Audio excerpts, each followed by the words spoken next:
देखो ये जो बॉस है ना, उसके अंदर वो स्क्रू डालने के बाद वो बॉस तो ये सेडल के साथ लॉक हो गया, बरोबर है।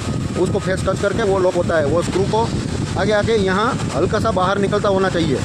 ये जो मैंने आप कोना दिखा रहा हूँ ना, वहाँ से हल्का सा स्क्रू बाहर निकलता रहेगा, ठीक है। और बाद में जो ये व्हील है ना, व्हील का जो देखो इतना पोर्शन वो प्लस है, जो ये भाग ये इतना प्लस रहना चाहिए, बाकी का माइनस हो जाना चाहिए। यहाँ से कट लेके वो इतना भाग वो डायल रिंग में भी हल्का हल्का कट लगा देने का। यहाँ से इतना छोड़ के बाद में यहाँ हल्का कट लगा दो। वो बाद में देखने का, ये जो उसका होल है ना, होल के मुताबिक का कोई भी मैंड्रिल के अंदर टाइट बिठा दो। वो टाइट बिठाने के बाद वो उसको वो थ्रू चक में पकड़वा के ये फेस थ्रू होना चाहिए। फेस थ्रू करके बाद में यहाँ से हल्का हल्का कट ले लो। यहाँ ये डायल रिंग में भी तो हल्का कट लेने की ज़रूरत होगी।